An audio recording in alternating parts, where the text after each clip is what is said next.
We go. And welcome to the talk show, Let the Truth Be Told. I'm your host, Pastor David. And folks, we got a great show today. We're going to talk about a couple of ICE shootings. We're going to talk about Mitch McConnell and Lindsey Graham, who passed away this past weekend. So if you ain't got nothing to do, call your friends and let them know you're listening to Let the Truth Be Told Radio. I'm your host, Pastor David. Y'all come on in.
And welcome to the talk show, Let the Truth Be Told. I'm your host, Pastor David.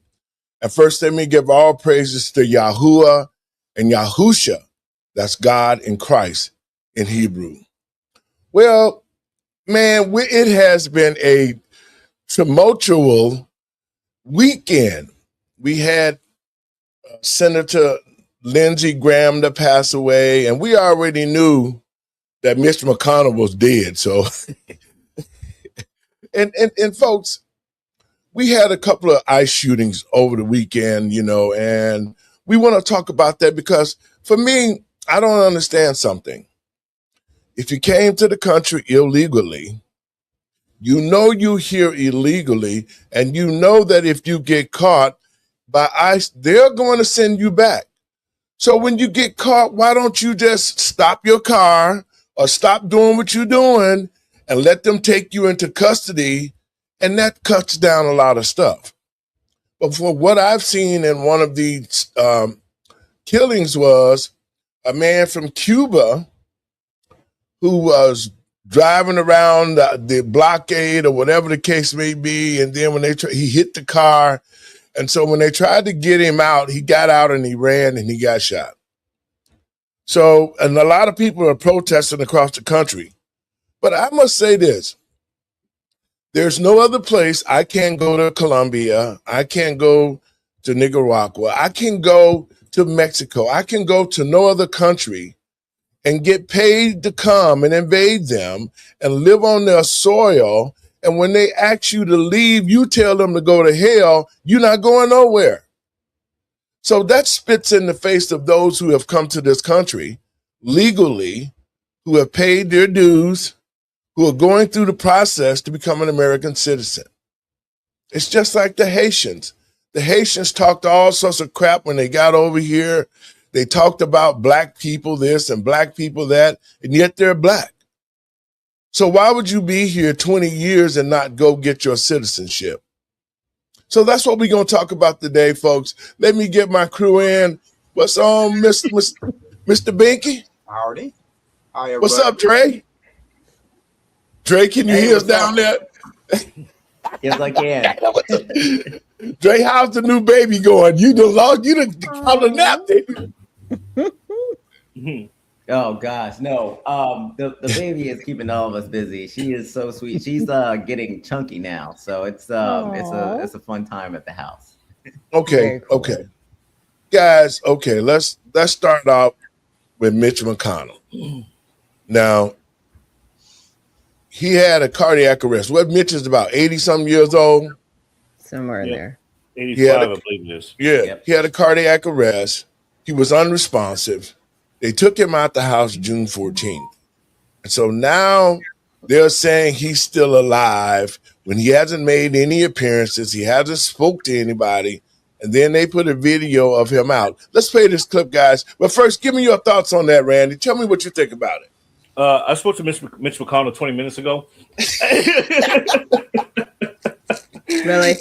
You're going to Scott Jennings this situation? Stop that. Yeah. I spoke to him 20 minutes ago. He said he's not well enough to return back to the Senate floor, but he is recovering just fine. So there's that. But Doc, your thoughts after Randy. Go ahead. It's another round of Weekend at Bernie's. They need to stop doing this with these politicians that are elderly. They did it with David Scott. He actually won 2 elections, and I think fraudulently, because he was already gone in 2021. You did not see this man. They finally had to cut. They were like, okay, we can't put up this facade anymore. We have to call it. Seriously. So a lot of these people need to be investigated. Yeah, this is really interesting that they're pretending that they're not providing us with a lot of information about what's going on with Mitch. It's making a lot of people suspicious, and until we get definitive information, there's just going to be a lot of theories about what's really going on. Mr. Binky? No, I don't care. If you keep up with the politics to begin with, the guy was non-essential to begin with, and they're holding him up for a soap opera. Well, guys, you know what? You know, the Democrats had set the mark with Joe Biden when Joe Biden was totally incapacitated to be the president of the United States. And they kept him as if he was a real coherent person for 4 years? They played the game. And I thought Joe was dead a long time ago. You know what I'm saying? Because he had body doubles in the whole 9 yards, man. Barack Obama ran this country from his basement, so he say, you know, when Joe was in office. But let's play this clip and we're going to talk about it, about Mitch, and see what's going on. Video of emergency responders taking Senator Mitch McConnell to an ambulance. The neighbor who shot the video told CNN the Capitol Police blocked the street and other neighbors reported seeing McConnell's face. This was a month ago, and it comes nearly a month after a spokesperson for McConnell first reported that the senator has been hospitalized, but few other details have been released. Let's get to Annie Greer, who helped break this story. So talk to us about this video and how it fills in the pieces of the puzzle. So, John, what I heard from a neighbor of McConnell's around 8:30 in the morning on June 14th, this neighbor opened their door to commotion on the street. They saw 2 ambulances, a fire truck, and Capitol Police had blocked off the entire road. So this neighbor stayed on the street to try and figure out what was going on. And about half an hour later, at around 9 o'clock in the morning, this neighbor saw a person from McConnell's home being carried on a stretcher into an ambulance and said that they saw this person was wrapped in a blanket and that their feet was exposed, and that another neighbor standing next to them identified McConnell's face and saw that McConnell wasn't wearing an oxygen mask. So the firsthand witness that I spoke to said that they tried to ask Capitol Police what was going on, and all they were told was it was a medical emergency. They wouldn't confirm who it was for. And these new details come as we know very little about Senator McConnell's condition, why he was brought to the hospital on June 14th, and why he remains there. His team, all they have told us is that he is in the hospital and that he is recovering.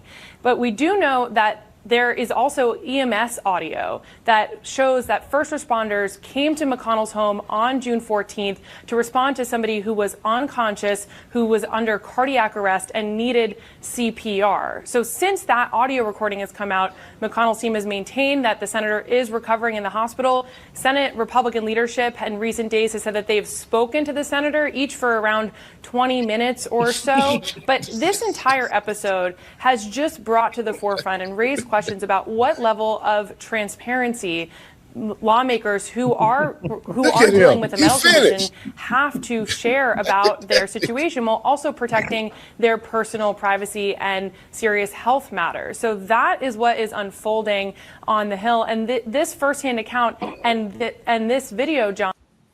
Okay, guys, your thoughts on? Go ahead, Doc. You ready to go on that? Tell me what you think. His wife left 3 days after he was in the hospital. She's in China right now. Mm-hmm. We don't know if she's even come back yet. What are you doing meeting with officials in China when your husband is in the hospital? Like Yeah. that whole thing right there, boom, he's gone. And she had to go back and tell them he's not here anymore. So whatever plans that we had to move forward using Mitch, he's no longer available for that. And she's probably also positioning herself to take his place. We need Yeah. to talk about that part. What do you think about that, Randy? I partially agree. She did return back briefly Okay. and released a statement and said, everything's fine, nothing to see here. I was with him 20 minutes ago, type of thing. But to that next point, though, I can concur with that. With him, if he is no longer on this planet, walking around alive, and not with a battery pack in his back, then yeah, there is a potentiality that she could be in line to replace him. She can. Now, although she was a former secretary under the Trump administration, I don't think Trump is really, I guess you would say, for lack of better words, in liking of her. So he may say, "Nah, we're not doing that. We're not doing her," and pick somebody else. But that wouldn't be far fetched if they just need the votes and she's willing to toe the line to get what she wants from China, or for China rather. Then I can see that. I can actually see that happening. That was a good pickup there. What's your thoughts, Mr. Binky, on that? Again, it's just a big soap opera here. Oh, Bink, come on, man. Talk it all. Go ahead. Big over it. Not gonna be He like, man. talking He like, the hell with all this. The guy has not been. He ain't been around for a long time mentally. I mean, Yeah. is this country going to stop evolving because he's ill or he's gone? Or I mean, that's it's just like not having a president. We can survive without a president too. I mean, it's a soap opera. It's to keep us distracted on. Well, I take that back. They did pass a bill about freezing the time to keep it on one time standard now. Oh, the daylight savings. I mean, we got something done. Mickey does not care about Mitch McConnell. Okay, he doesn't care at all. I don't care. Yes. Trey. I don't care. Yeah. Well, 20 minutes or so doesn't put a lot of confidence in the American people. They need a real press conference. They need a statement from him. They need to know his real condition so that we can get back to business as usual, or do this new election that needs to be done in the time that needs to be done. Because with 2 senators out and a slim majority, that can spell trouble for conservatives. Yeah. Well, guys, Lindsey Graham passed, and first of all, what was you doing in Russia? I mean, what was this business in Russia? And the fact of the matter is, you went over there and you partied with Zelensky, and Zelensky is the big old homo boy. He liked it from the other way. And so listen, why would you deal with Zelensky when you knew when Joe Biden was in office, they treated the American citizens like crap? They did all sorts of underhanded things to our government with Joe Biden in office. Zelensky was walking around bold and brash and taking taxpayer dollars, giving it away over there, not concerning about the war, all the other stuff that they did. Why would you be dealing with a person that treated us so bad during the Biden administration? But this is what Trump had to say, guys. We're going to talk about this, then we're going to go to the meat of our conversation today. Trump is shooting down conspiracy theories today that Senator Lindsey Graham was assassinated. The wild reports were amplified when a team of FBI agents was spotted at Graham's house in D.C. Are you aware of why the FBI is looking into Senator Graham's death? I know there's all sorts of conspiracy theories going along, and I don't think the FBI is wasting their time if they're doing it. An autopsy found that Graham died Saturday night at his home from an aortic dissection, but some are convinced the senator who had just returned from visiting a drone factory in Ukraine, was poisoned, perhaps by the Russians or his enemies in Iran, where he was depicted in this bullseye image. And it's not just Lindsey Graham. The ailing U.S. Senator Mitch McConnell is also the target of wild conspiracy theories after his office released a proof-of-life photo to combat persistent rumors that the senator is dead. Experts say the photo is definitely real, but the conspiracy theorists refuse to believe it. It shows McConnell very much alive in a hospital room with his wife Elaine Chao by his side. Notice a copy of Sunday's Washington Post in his lap. His hands Apparently, empty. there He's to dead. dispel claims that the photo is old. He says he has a mild case of pneumonia, but his political adversaries are not convinced. This is such BS, says right-wing Trump ally Laura Loomer. The late-night comics are also piling on. Nothing says perfect health like having someone hold you up when you're already sitting. After that, of course, Mitch and his wife released even more photos. Here they are at Disney riding Splash Mountain. Jimmy Kimmel photoshopped himself onto the photo. For those who've been asking, I'm feeling great, he wrote. We had AI expert Matthew Stamm examine the image. What we found is that there is not evidence that this is AI generated. All right, guys. No, give me your, it's fine if you got thoughts. a Stop. photo, Go ahead. but it's not time stamped and dated. Okay, it could have been with many of your other episodes because he had been in the hospital 4 times prior to that. Are we not going to talk about when he fell? Are we not going to talk about how he was ushered around in a wheelchair at the Capitol? Really? This man is not with us. I need people to stop. Your thoughts, Dre. What you think, Dre? You think he's still with us or what? If it is pneumonia, that's very serious, even if it's a mild case, and you could be hospitalized for a while. I just hope that he has a speedy recovery and that they do something to dispel a rumor. Oh, and the other thing we bring up is the whole thing with Lindsey Graham. I think it might have been the injection that got him. What injection? Because he got the COVID shot. You think so? And I think it could have. It could have. With them. It could have been myocarditis, and they don't want to say it because you can have that situation where they don't know, and they're not releasing anything autopsy wise. And of course, if he was traveling, that'd be a totally justifiable thing to say, look, somebody else did it. I'm like, really? You gonna blame Randy, your really? thoughts? I have a slightly different take on this from actual real world experience with Russia and Ukraine. So do y'all remember a few years back now, this happened in, I want to say 2018, 2019 window. One of Putin's enemies was poisoned, injected with So there are agents out there that are designed to be injected into you or ingested, and it has an effect like a nerve agent type effect that will destroy your heart and everything else. So I'm along the lines of if something like that did happen to him, it was because of that.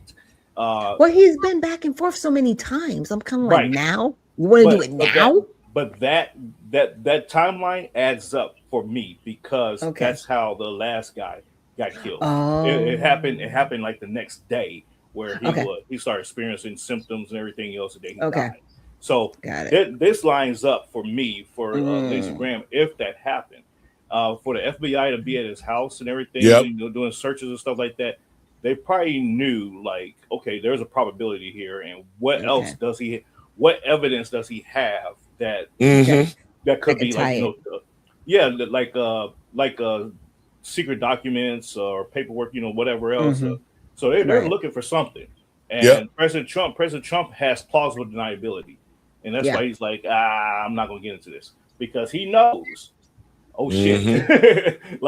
They're taking our people out. And so if that is the case, ultimately, the United States Congress will have to declare war because they just assassinated 2 of our members of Congress. Your thoughts, Trey? Wow. I'm going to side with caution. None of it looks good. And I do have concerns about there being some foul play.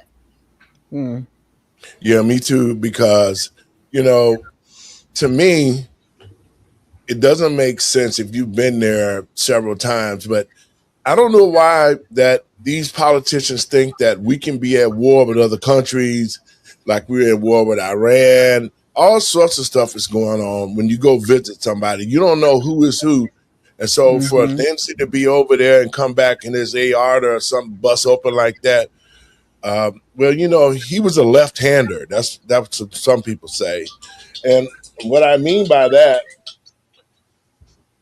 I just have to keep saying of the darkness that the gay community has brought to the world. And now a lot of them being exposed because Lindsey was on that other side of the world. No telling who else was on that other side of the world. And these things... I thought you was going somewhere with the left hand thing because I'm left-handed. I'm like, wait. I keyed in like... But I do, man. It's something going on in America, man, and the American people are in the dark about it. But it's showing in the politics now. Everything that's going on. We're gonna switch gears. Dre, you and I talked yesterday about a meeting that you were at.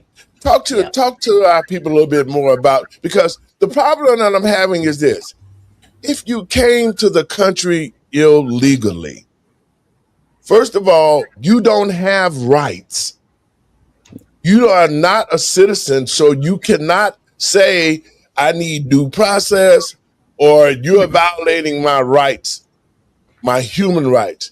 You don't have any human rights in America if you crossed the line and committed a crime, and you committed a crime by being here illegal. Now, Dre, talk to our listeners about what you saw yesterday at the meeting that you were at.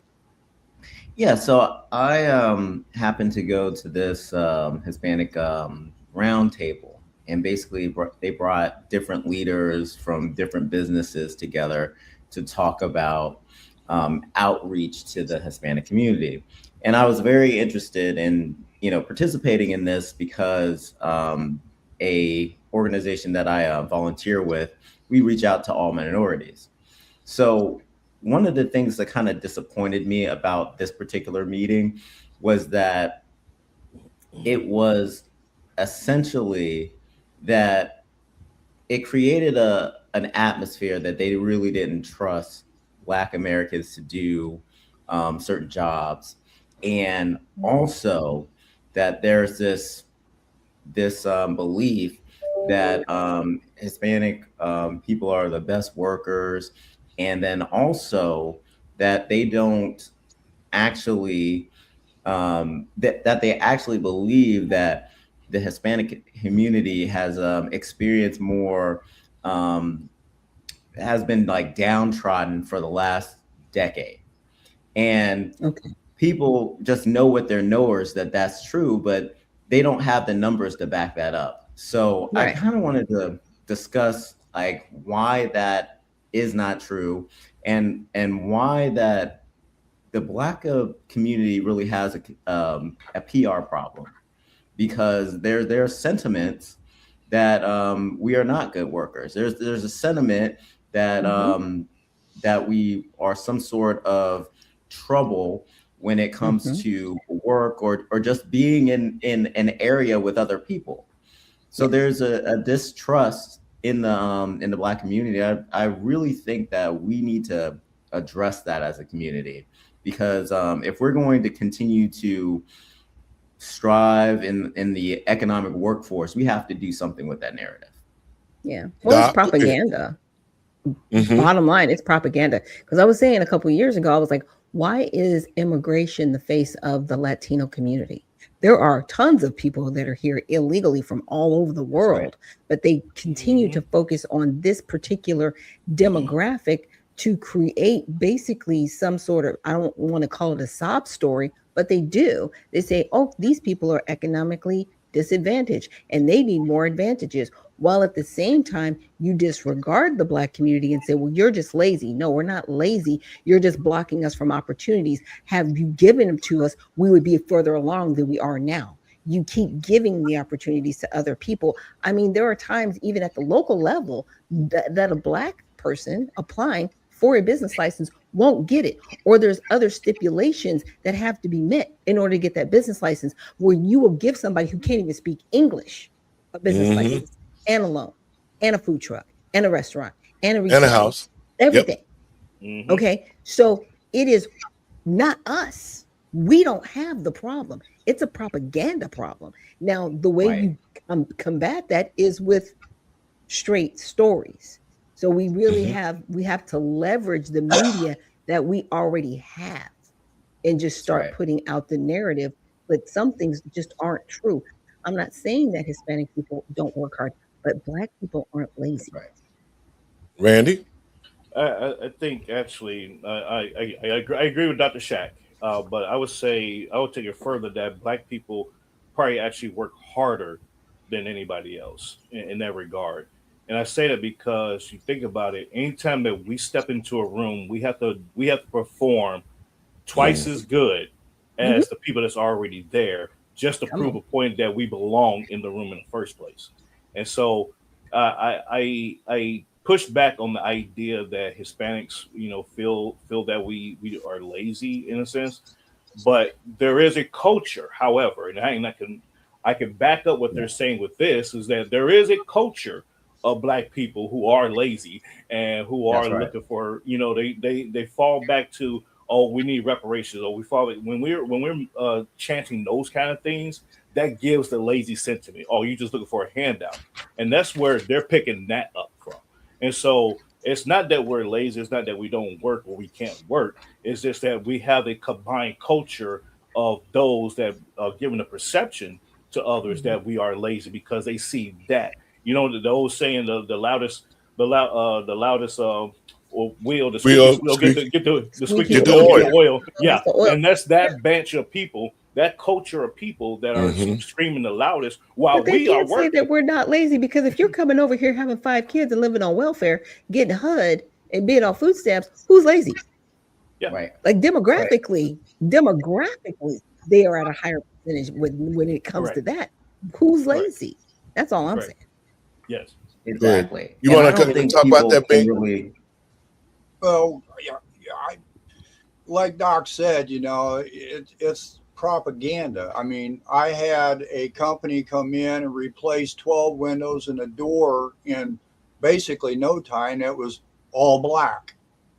I'm a gearhead. I race cars. I know Black people that can build motors and build race cars. I can make tacos and burritos, and I know Black people that can make tacos and burritos. So this idea, it's not the Black community is lazy. It's not that they don't know anything. And Randy made the statement that there's people that are lazy in the Black community. Yeah. Well, there's people in the white community that are lazy. Yep. So for lazy doesn't have a demographic. Again, thank you. Yes, they don't. I know a whole bunch of lazy Asians, Hispanics, Blacks, whites, but Samoans. You name it. I know some lazy folks in those. So it's propaganda. If you want to believe the propaganda that you're getting fed, and if you listen to the media feed you this stuff, you're the problem. It's not the Black community. It's not the white or Asian or Hispanic. It's you believing garbage. Yeah. Well, you know what, guys, and all of you are totally correct. For me, I see it sort of differently because, see, Black people have been discriminated against in this country since we've been here. That's without a doubt. And Black people have always been used and abused to the fact that we couldn't get the jobs because they always made excuses for Black people to get hired. I'm going to give it to you in a minute. They always made excuses for Black people to get hired. And that's why they came up with these programs like the DEI, the affirmative action, so Black people could get certain percentages. But that has been a drawback because DEI And affirmative action only allowed you to use the word minority instead of hiring black people. You said minorities. So then that means white women, Asians, Mexicans, and everybody else. So blacks have been discriminated against in this country. But the things that bothers me the most is this. The Democratic Party and the politicians who have been working with the Democrats, who open the borders and let these people come in, they're feeding them that information. They're telling them, like the meeting you was at, Dre, they was telling them, oh, okay, well, y'all done got over here. Black people so lazy. They don't want to work. They won't even own businesses in their own community. But you're not saying that we stop them from getting business license to own the business in the black community. Then they say, well, all black people want to do is smoke weed and don't want to work and this and that. That is a lie. And that's what the media has portrayed, so black people will not be welcome at workplaces in the United States. And so that's been around for a minute. Go ahead, Ben. David, but I went a few years ago and I wanted to apply for a post office mechanic's position. And while I was there because of all affirmative action, they got the black people and the women in the military got put ahead of me. You know what, Mr. Binky, you ain't right. You ain't right. You ain't right. Come on. On that, I went Hey, Pastor, I like to drop a number. because I was white. I didn't get the Go ahead, job Dre. because everybody got more points than me. Yep. Go ahead, Dre. I thought a lot of times when we're talking about immigration, we talk about the jobs that are taken. We talk about the decrease in wages, but I don't think people really conceptualize this. So essentially, in 2014, I'll give you guys some 2014 numbers. They're probably higher or lower now, but in 2014, the median weekly paycheck of a foreign-born worker was around $664. So what does that mean? That means there are people that made more than $664 every week and people that made below, but the average was around $664 weekly. Now, let's look at American workers. That was 81% less than American workers, native-born workers, were making. So when we're talking about when you have an influx of people coming in and they're willing to work for anything, that is the difference. And this is why you're seeing a lot of Black Americans leave a lot of different industries, because it's not financially, they're not financially capable to stay in those workforces when they have to compete with people that will work for $664 a week. Yep. Dre, Yep. I trained 2 attorneys making 6 figures while I was making $25 an hour. I had a master's degree. And they refused to give me a raise. They refused to recalibrate the position, even though I was doing more and develop the position. Yeah. In 1988, Yeah. I was in San Antonio, Texas. I went down there for a year. I worked at a gas station, and a construction company, a Mexican construction company, a legitimate one, came in and they would buy fuel. And their biggest complaint said, the guy that ran the company, his biggest complaint was illegals coming over here and undercutting them. Yeah. And he said, I will be the first one to turn their butts in. Yeah. This was in 1988. Yeah. Okay, But, we don't talk about that. I can actually, because I'm here in Texas and cover San Antonio and the Rio Grande Valley areas under my district. And you're absolutely right. You know, the companies, the Hispanic companies that are here, and the Hispanic workers that are legally here and everything else, that's their chief complaint. They're like, yeah, my cousin Paco, he came over, illegally, and he's making more money than me because he doesn't really pay any taxes. He does, he doesn't have this, and he's getting all these benefits from the Biden administration and everything else. And so it's like, yes, there is that, that thing that's going on. And we don't want to talk about it publicly or expose that the idea that there are a lot of illegal immigrants that are running legitimate companies undercutting the American business. Exactly. There's a lot of them. And it's mind blowing. It's mind blowing that they're getting away with it. It's mind blowing. It really is. Some of them aren't, not down here in the South. I'm just telling you right now. I'm having a house built right now, and they have to find some people. But you know what? Raided. I'm just saying. But you know what, guys? It has always been everybody else. When they brought the Mexicans over here, the Mexicans took a page out of the Black community's playbook on how to fight and stand up for your rights. Because of all the things Black people, the marches, Dr. King, Jesse Nem, Al, all of them, NAACP, when Black people was coming back in the day, they all they considered was, well, we gonna march, we gonna do this, we gonna do that. That was failed. All of it was failed because it didn't progress or put us in a better situation. And that's why, for me, listen, in 1974, I graduated out of high school at 15. I got a job welding at J.I. Case Company, making over $150 a night. I worked that job long enough to save enough money to buy a restaurant business of my own. And that's where Black people are failing at. If we get a job, we want to be there for life. And you can be used and abused during that time just to keep the job.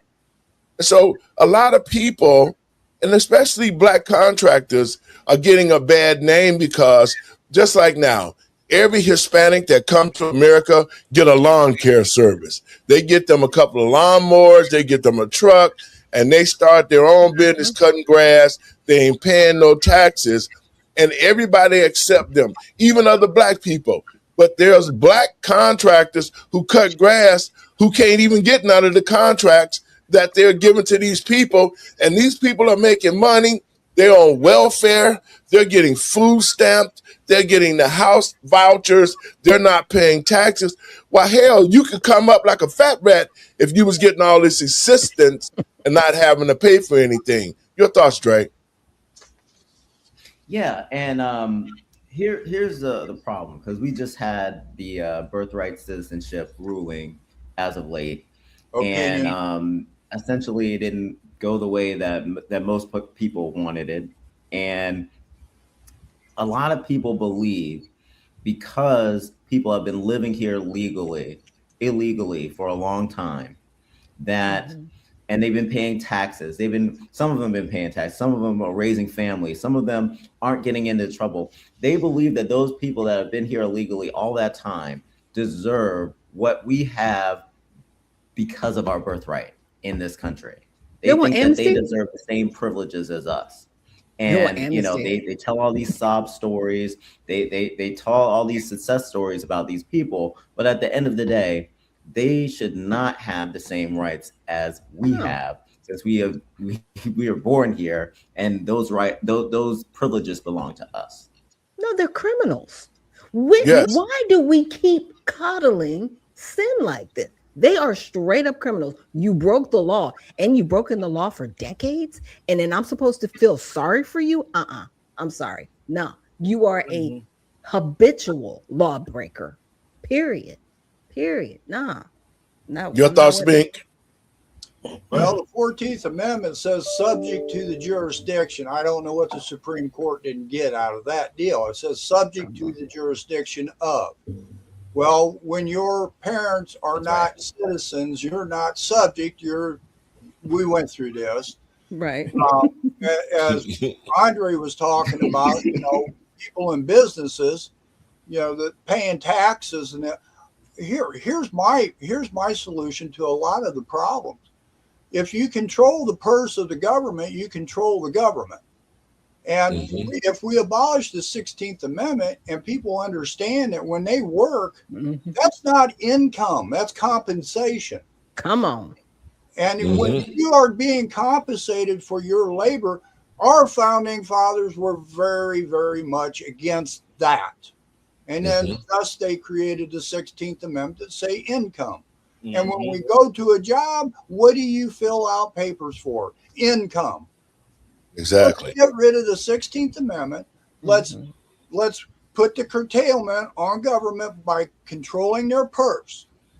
Yes. Then we go in there and we start controlling what powers they've got under Article 1, Section 8. All these agencies, EPA, FDA, all these agencies are costing us. Yeah. If we enforce the Constitution on these wars and stuff, it won't cost us $1 billion a day to attack Iran. All that money being spent on these wars, endless wars, is coming out of our pocket. Until we stop having to pay for this stuff, we're not going to have this money to spend for our needs. You know, almost 70%, if you add up your state taxes and your federal taxes and your property taxes and blah, blah, blah, you're going to be paying out almost 70% of your hard work money in a tax. So until we go on another tax revolution like we did in 1775, with the T-tax. Yeah. You're going to find the Stamp Act. Yeah. Bink, I love you for bringing that up, sir. I do. Because I want to say it was last week now, I wrote an article on my Substack, ladies and gentlemen, R. Perm on Substack or Permanent Associates, however you want to find it. You can find it on Substack. I wrote an article talking about the abolishment of repealing the 16th Amendment. And I to your point, I brought it up from a different angle. See, the 16th Amendment didn't come. When did it come about? It came after the 13th, 14th, and 15th Amendments, right? Come on. So yeah, I'm not gonna give the spoiler alert, but there was a reason why we went from the tariff system to the income tax system, because they said, wait, we got all these black folks out here. There you go. They free now, and they're making all this money now.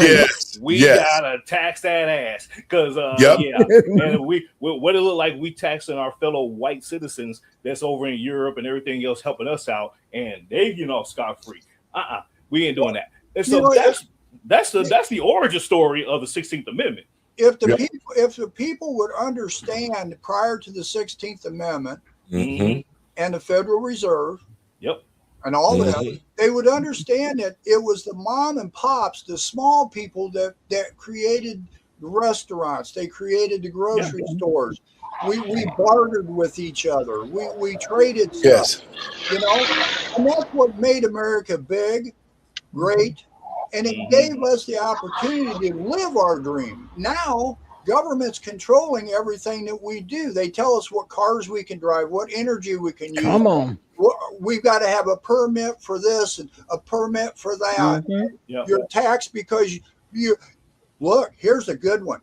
You're taxed because you're doing something with your life and you're making something of your life. So now they want to tax that. Yep. Right. Productivity tax. Yeah. They'll know better than King George. So it's just taking multiple forms. And you know, to the next point I want to make real quick on that, you know, the tax system, it's if we have the capability to send billions of dollars around the world to over 100 countries so they can stimulate their economy. Well, yes. Then, damn it, we're probably overtaxed then, because why are we able to send all that money around the world and we can't even take care of our own crap? You know, I you need to send that list. But you know what? Welcome, Kirsten, to the show. Hey, Kirsten, how you doing? Welcome back. I should open the front door and have homeless people walking around when we can send billions of dollars overseas. It makes sense. The thing that bothers me the most is, okay, so you made the 13th, 14th, 15th Amendment. So you're saying that black citizens on the 14th Amendment they're legal. We're going to make sure that black people are naturalized so that they can be American citizens. All right. The 8th Amendment did that already, David. Yeah, but at the same time, the point that I'm making is when you created the income tax, you said that you're going to make money off of them no matter what. If they're going to be here, they're going to pay taxes just like everybody else. And that was created for Black Americans. So I don't understand how they were able to take the 14th Amendment and turn it around and say, okay, how did it get to be for babies to be born, to be citizens, all of this other stuff that's been used. And that's why I say they're taking plays out of the Black community playbook to use in America in order to get the benefits that they're getting, the opportunities that's coming. All of that has been used, and they're using the Black community and the plight the Black people are having in this country to come over here and get rich. You want to talk about that, Christian? You got a moment? Hey? Yeah, you. I just want to remind people that taxes are voluntary. So maybe we should all stop paying into our taxes, considering we have no control over where the money goes. And I think, no matter what race, I think we have all been enslaved into this system. And people need to realize that we, the people, need to take back our government. And we all need to come together, because if not, we're entering some scary times here. Yeah, we're kind of done for. Yeah, well, you know what the thing of it is like, with the shootings over the weekend. Let me play this clip and we'll talk about that right quick. The ICE shooting in Biddeford. Learning here within the last 15 minutes or so, the ICE officer was just newly sworn in, but had been with another government agency since 2017. And also breaking, Homeland Security says the 26-year-old who was shot and killed entered the country illegally in 2023 and was, quote, released by the Biden administration and was granted a work permit last May. Scott McDonald breaks down what we know and the critical questions that still have not been answered. A day after the shooting death of 26-year-old Juan Sebastian Guerrero on the streets of Biddeford, a major policy shift. ICE has been ordered to temporarily halt vehicle stops. Multiple sources telling ABC News that ICE officers will receive new training on vehicle stops and that the pause will be temporary. Guerrero from Colombia, described by family members as a dad, a husband, and a father who is hardworking. He leaves behind a wife, 3-year-old daughter and sister. Senator Angus King saying Guerrero was not the target of the operation. We also know ICE agents were not wearing body cameras. Issues attacked today by Senator Chuck Schumer after the second fatal shooting by ICE in the last week. Both cases appear to have involved ICE agents who are not wearing body cameras, killing individuals who are not subject to the agent's warrant. Why were these two people shot at and killed? ICE agents say they were carrying out a targeted surveillance of the last known address of an undocumented immigrant and then said an immigrant left that home in a car. ICE agents saying they tried to stop the car and claim when it tried to flee, an officer fired, fearing for public safety. Congressman Jared Golden saying the independent DHS Office of the Inspector General and the FBI are investigating. The Maine Attorney General's office also investigating this shooting death. Golden saying, quote, Mainers are understandably scared and shocked by this painful loss of life. My heart goes out to those who are hurting, and I urge Mainers to take care of one another and stay safe. Now, let me say this. Maine is a Democratic state. Yes. And they have been doing all the dirty deeds that they can to protect the illegals who are here illegally. That's what they seem to forget. But it's the Democrats, like they said under Joe Biden, they opened the borders. Everybody came in, and now they're here illegally, and they're fighting like hell to stay in this country and act like they were born here. Your thoughts, Randy? I would say, in these both of these unfortunate situations, they identified somebody that was here illegally, seen them coming out of the house. Let them go. Let them speed off. And just confiscate everything that's in their house, take their house and all that, and just say, hey, well, you're here illegally anyway, so either you turn yourself in or you go back to where you came from. And that solves the problem. If the ICE agents just start doing that, that's going to create enough fear in everybody else that they're going to leave. And they're going to say, oh, well, I ain't have all my stuff taken. I worked too hard for this, so let me just go ahead and pack up and leave. That's how you solve that problem, in my opinion. But it's unfortunate. It's unfortunate we have this. My solution is pull everybody off the street that's an ICE agent, and we're going to come up with a list of people that are here that they are harboring. And then we're going to start with the mayor who's harboring these individuals because we know where they are. Then the police officers, and you're going to prison. You're not going to jail. You're going to federal prison. If you keep hiding these people, you got 30 days. These are the people I want. And in 30 days, if you do not provide them to me, you're going to prison. And I'm just going to keep going down the line till there's nobody left. And then I'm going after the governor. Like I'm going after everybody. Like you're going to prison. Nobody else is going to get hurt. Nobody else is going to get injured. And then these individuals that are in these communities, they're not going to have a choice but to turn themselves in. We have to put the people in prison that are hiding them because no one has any fear. Because as long as you continue to let these individuals and authority stay there, the people that are hiding are like, well, they're just going to hide me anyway. People shouldn't be hiding. Aiding and abetting fugitives. Yes, I love that. So I would recommend that you guys look up Nicholas Blanchard. He's a personal friend of mine. He was on Fox News. He ran for school board in Augusta, Maine.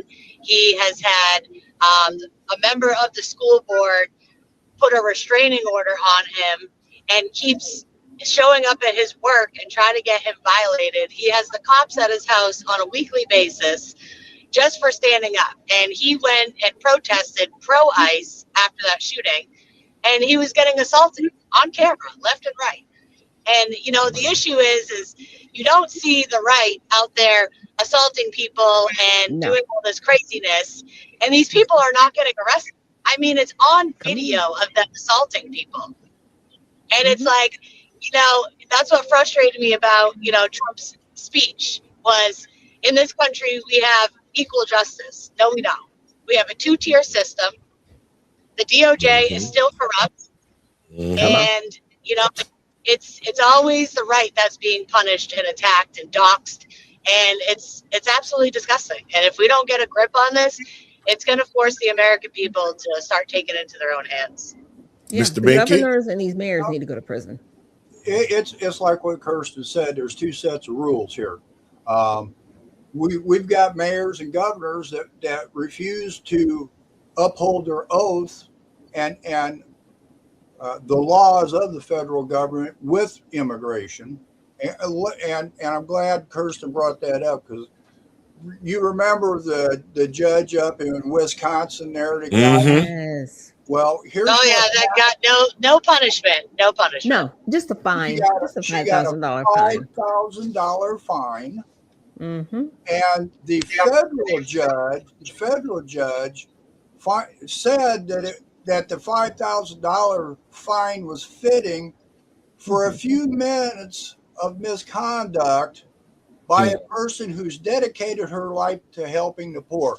That federal judge needs gone. She committed a federal crime on camera. She made an excuse. That federal judge did not apply justice where it should have been. And she should be removed from the bench for misconduct right now. She's prejudiced, she's tainted, and she has no business up there. When you come up with an excuse of saying $5,000 fines for appropriate because of her dedication to helping the poor, that's illegal poor. Yeah. So I hope the Department of Justice goes after that federal judge and has her removed from the bench. Well, you know, it is the Democratic Party, and that's what I want Black Americans who watch this show to understand, that it has been the Democratic Party. They don't want to turn over their voters' rolls because they got illegals voting. They don't want to turn over their welfare and ADC, the food stamp program. They feeding them money. I mean, it's the Democratic states who have cast a war against the American people. And I'm telling people, especially Black Americans, don't get caught up with the foolishness that we see, because the Democrats does not even have no type of plan to make America better. Now, the Republicans are doing what they're doing, but they're trying to hold the structure on what this country was built on. And so I don't want Black people running up there, and there's so many of them are. They're going to be going to the polls talking about, we hate Trump. We can't stand Trump. but he's still making this country a better place to be than it was under the Biden administration. What do you think about that, Randy? You know, the emotional support animals that we have out there running around that vote in a pattern of I hate this person, or I hate Trump, or I've been always Democrat, vote blue no matter who, vote red till you're dead. All these people, they are the problem in our electoral system, and this is why we have the issues that we have in this country, is because no one is actually, I'm gonna say no one, these group of people are not deliberate in the way they vote. They're not looking at it from a standpoint of what can this person or this party, for that matter, do for my family, myself, my country. They look at it as, I don't care who it is, as long as they're a Democrat, or I don't care who it is, as long as they're a Republican. They get into office and they do a total 180 on you. Then you're like, oh, I should have never voted for them. It was like, well, you should have did your research. You should have understood who it is that you was voting for. You should have did your homework on what the issues are of the day.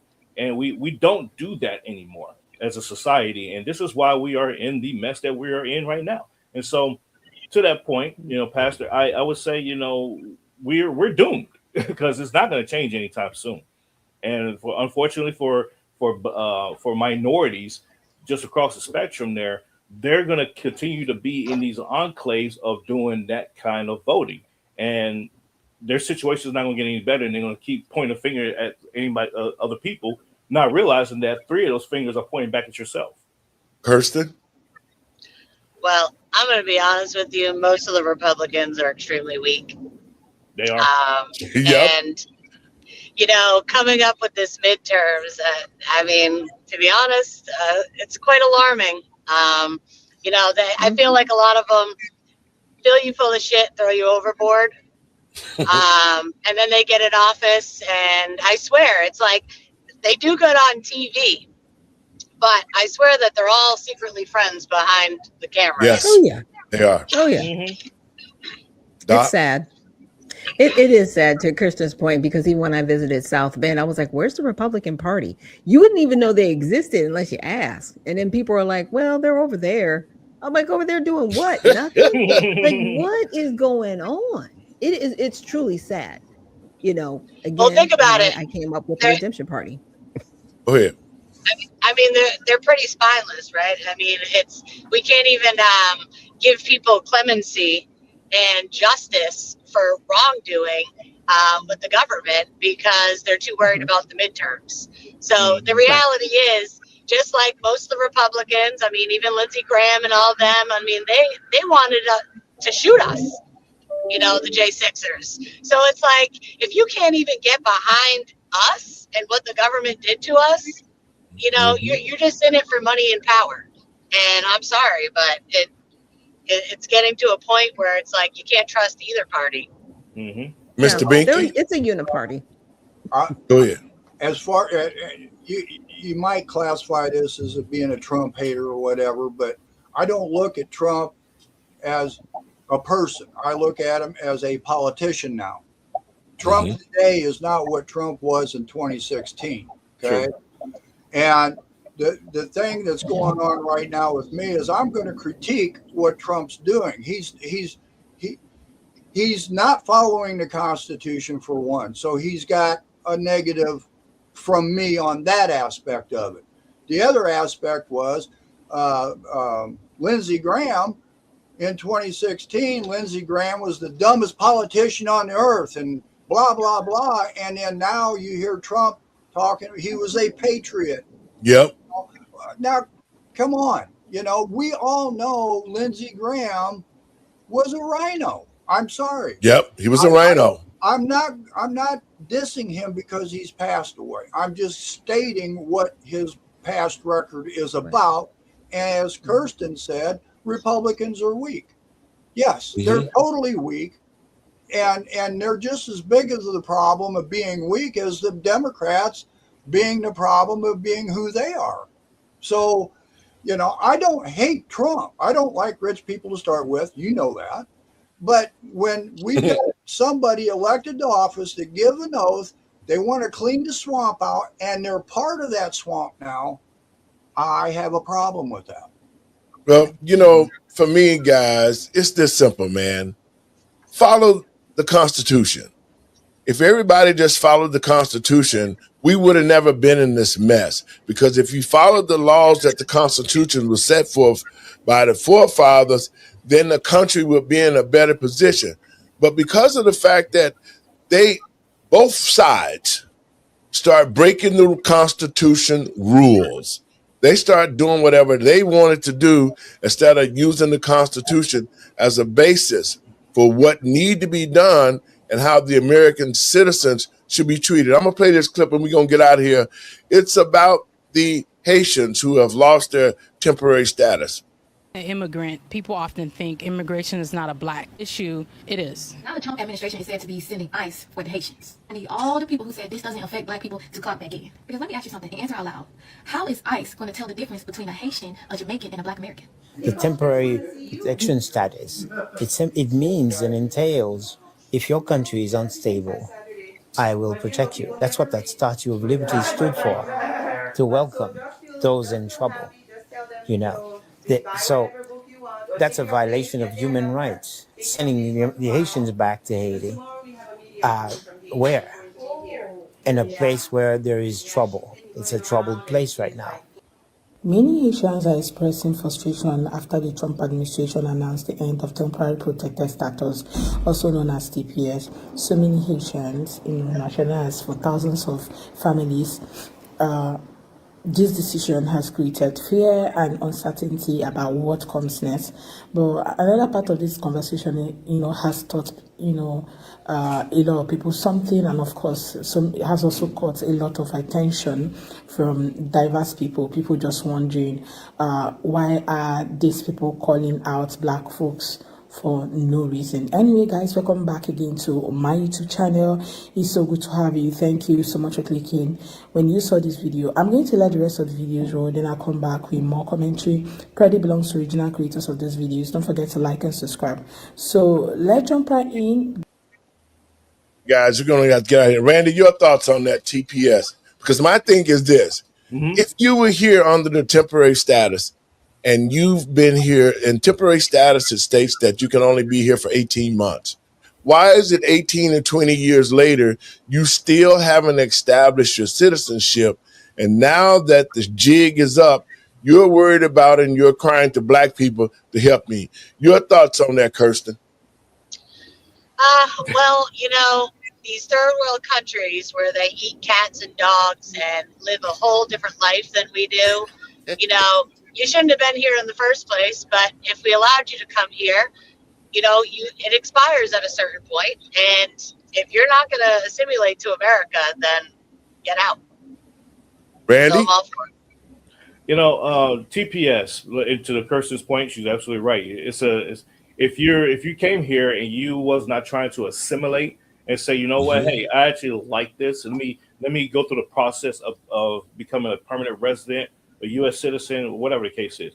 If you did not do that, then you had no intentions on actually trying to become a citizen. You're just here to just reap off our benefits. And so I'm of the mindset of military-aged males need to fight and stay and fight in the country in which they're trying to escape from. Take it back, do whatever it is, die for your country in the process. Women and children, okay, nuances there, but at the end of the day, This is. I don't believe in the TPS status. I don't believe in the whole refugee system like that. Matter of fact, we shouldn't even have a refugee system in the United States because Mexico and Canada are neighboring countries. And if you're fleeing from Somalia, the United States is not your next country to go to. That's a safe haven. So I don't believe in all of that. And we need to redress our laws to establish that fact. And so, good on them that they removed the TPS status. But at the end of the day, there needs to be more work done behind that to solidify it, to prevent future presidents and future members of Congress from trying to reestablish TPS in the form that it was. Mr. Minky?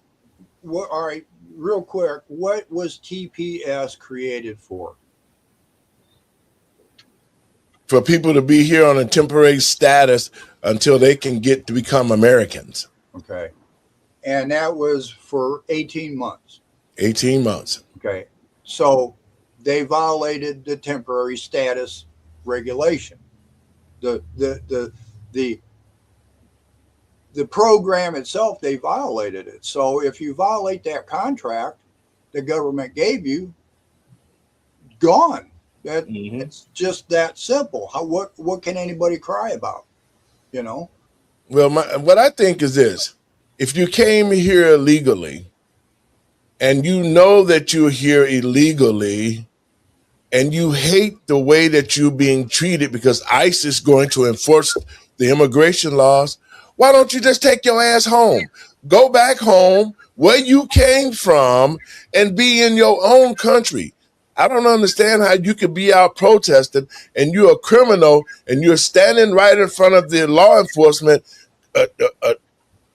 complaining and protesting and all of this, and you know you're not an American citizen because you don't have any rights. And that's what I'm telling people here who are here illegally. You're not supposed to be here because you didn't come the right way. Just pack up your bags and take your ass back home and then hopefully come back the right way. Christian, your thoughts? We got to get out of here. Your last words, sweetie. Get out of my country. God bless America. Randy. Hey, thank you all for a great discussion today. I look forward to linking up with y'all again soon. And other than that, you can follow me on all socials at rperm. And don't forget to pick up my book, Polarizing America, wherever books are sold. Mr. Binky? Well, just to have people think of something here. Here's some wages. A salary of a retired U.S. president is $450,000 for life. The members of House of Senate, it's $174,000 for life. The salary for the minority leaders is $194,000. The average deployed soldier gets $38,000 to go over and fight in a war. The average income for people drawing Social Security is $12,000. I think we've got a problem here that we need to address. Start learning what government's supposed to be about. Go ahead, Kirsten.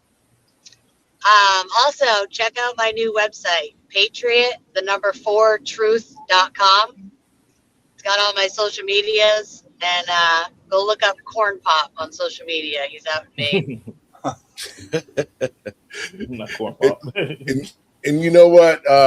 And it's saying that, we're still working on Miss Sarah Lynn Berry to get out of prison. We're hoping that we can continue to fight and stay on top of things.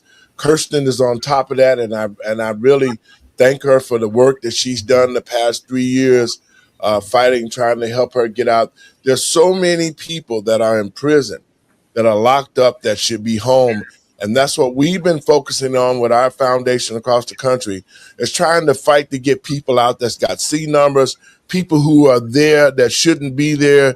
This fight is going to continue. And my big thing is, why haven't the politicians in America started to purge the justice system for all those people that are locked up that shouldn't be in prison, who have committed no crime or small crimes, and they're in there for a long time? So, Kristen, I want to thank you for the fight that we're putting up to get our people back home and safe. So blessings to you, and I'll see you guys next week. Safe travels, everybody. If I don't see you, have a great weekend, and we'll see y'all soon. Folks, I want to thank you for tuning in to the show. We must be vigilant in what we do. If we allow people to come to our country, then the American people should be first. We should not be last on the totem pole. Like Randy stated, we got people that's living still homelessly, and yet we got illegals here staying in 5-star hotels. That doesn't make sense. What happened to America when the American people should be first? And so I'm urging Americans to go to the polls and let us continue to fight that ICE is doing. ICE is trying to do their job the best way that they can. It's the politicians who are feeding these people all this information about how you don't have to pay attention to what the law says. It's okay to break the law. Because when you come over here, as long as you break the law, we're going to give you all the benefits that we're not even giving to the American people. To the American people and patriots across this country. The midterms are coming, especially Black Americans. Let us not be fooled by what the Democrats are saying. Let us not be fooled about what they're doing with all the other races of people who come to this country and land in the Black community. And I'm urging Black people in the United States, now that we know what they think about us, now that we know all the games that they've played, I'm telling Black people, we have to start looking at a new economic engine, like the Black Wall Street. That's what we need. We need to be self-sufficient. We need to start our own businesses. And now that the agents have lost all their juice in the Black community to do hair and nails, as the Black community should be coming together with entrepreneurs, we should be looking for all sorts of avenues to supply the services to Black Americans so that we don't have to worry about illegals cutting our grass. We don't have to worry about illegals selling us hair or other people from other countries who are in the Black community for the Black dollar. It's time for us to implement our own economics, pull our money out of all of these other people's pocket and put it in our own pocket so that we can make Black America great again. God bless you. I'm glad you guys came to watch. Share it around. And remember, put God first so that we can make this country what it used to be. Blessings to you.